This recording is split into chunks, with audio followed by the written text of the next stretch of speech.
સુરત પોલીસે લિંબાયત પોલીસે મોબાઈલ ચોરી કરતી આંતરરાજ્ય ગેંગનો પર્દાફાશ કર્યો છે. એડિશનલ સીપી બલરામ મીનાએ જણાવ્યું કે 5મી મેના રોજ પોલીસ કંટ્રોલ રૂમ ઉપર એક કોલ આવ્યો હતો કે કોઈ અજાણ્યા ઈસમોએ મકાનનું તાળું તોડી ગેરકાયદે પ્રવેશ કર્યો છે.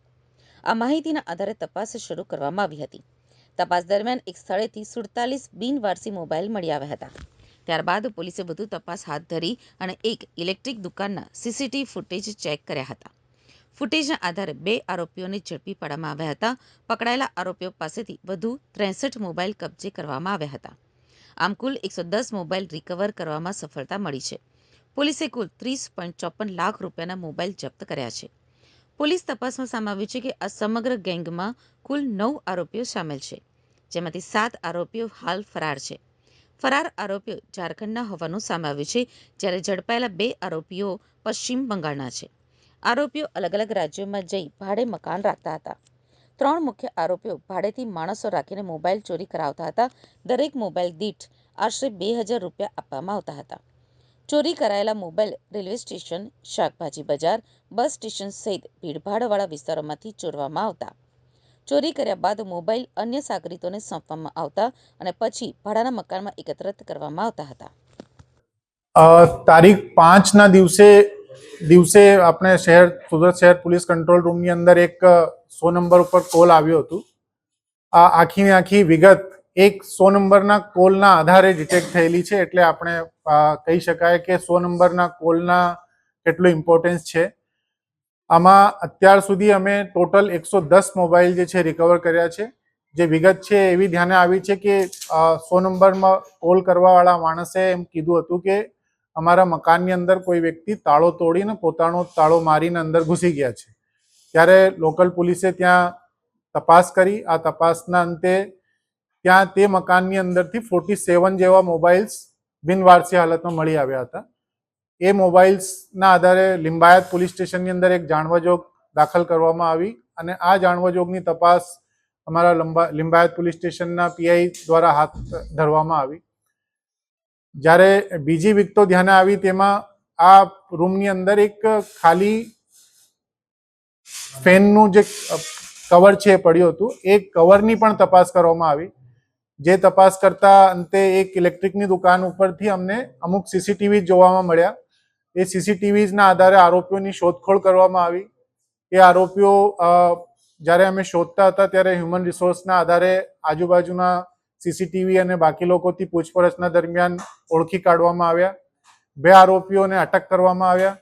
એ આરોપીઓ પાસેથી બીજા 63 મોબાઈલ્સ જે છે એ રિકવર કરવામાં આવ્યા છે અને આરોપીઓની સઘન પૂછપરછ કરતા બીજી વિગતો ધ્યાને આવી છે, જેમાં એક આંતરરાજ્યીય મોબાઈલ ચોરી કરતી ગેંગ આખીને આખી રેકેટ છે એમનું ભાંડાફોડ થયું.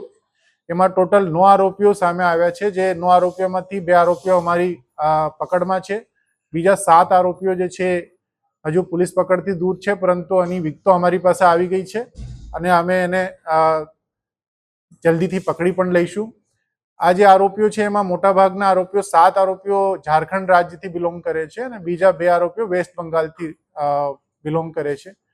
આ જે મોબાઈલ્સ રિકવર થયા છે એમાં અલગ અલગ કંપનીના 14 કંપનીના મોબાઈલ્સ છે અને ટોટલ મુદ્દામાલ જે છે 30,54,000 રૂપિયાનું રિકવર કરવામાં આવ્યું છે. ઘણા બધા એમાં આઈફોન્સ છે અને બીજા કંપનીના મોબાઈલ્સ પણ છે. અલગ અલગ રાજ્યોમાં આ ગુનાઓ દાખલ થયેલા છે. આ ટોળકીની ઉપર અલગ અલગ રાજ્યોમાં ગુનાઓ દાખલ થયા છે. ધારો કે મુંબઈ છે, વેસ્ટ બંગાળ છે, ઉત્તર પ્રદેશ છે, ઝારખંડ છે, રાજસ્થાન છે, ગુજરાત રાજ્યમાં પણ અમદાવાદ, વડોદરા, સુરત સિટી, સુરતની અંદર પણ 20 જેવા ગુનાઓ જે છે એમના દાખલ થયેલા છે.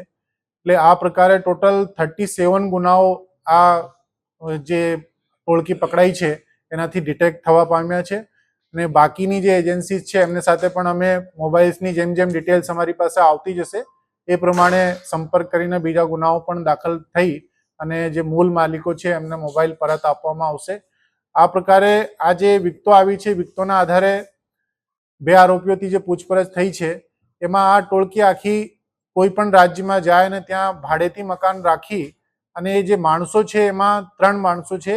જે એક શુભમ નામનું છે, એક વિશાલ નામનું છે, એક બીજો વ્યક્તિ છે. ત્રણેય વ્યક્તિ ભાડેથી માણસો રાખતા હતા ને એ લોકોને દરેક મોબાઈલ ચોરી ના પ્રત્યે 2,000-3,000 રૂપિયા આપવામાં આવતા હતા.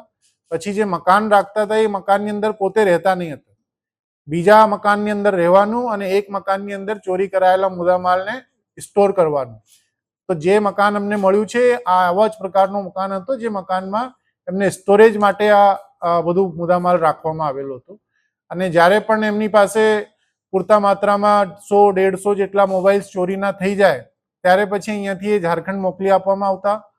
ત્યાં જે વિગતો ધ્યાને આવી છે એમાં એક વેસ્ટ બંગાળના વ્યક્તિનું નામ ધ્યાન આવે છે, વ્યક્તિની વિગતો સામે આવે છે, એનું નામ હજુ સુધી અમારી પાસે આવ્યું નથી.